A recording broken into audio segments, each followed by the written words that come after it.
E aqui vamos começar com uma alga nori. Vamos cortar no meio, fazer assim, cortar. Agora vamos cortar no meio de novo, assim, e teremos 4 unidades.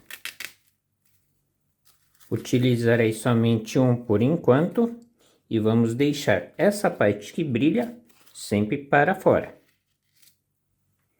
Arroz japonês, colocar nessa parte de cima. E a mesma quantidade na parte de baixo.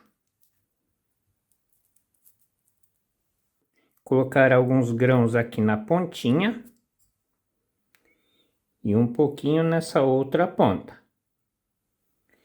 Aqui eu fiz um tempurá de enoki, mas vocês podem fazer o tempurá que vocês quiserem. Um pouquinho de cream cheese desse lado. Beni shoga, que é o gengibre em conserva. Agora é só pegar, dobrar.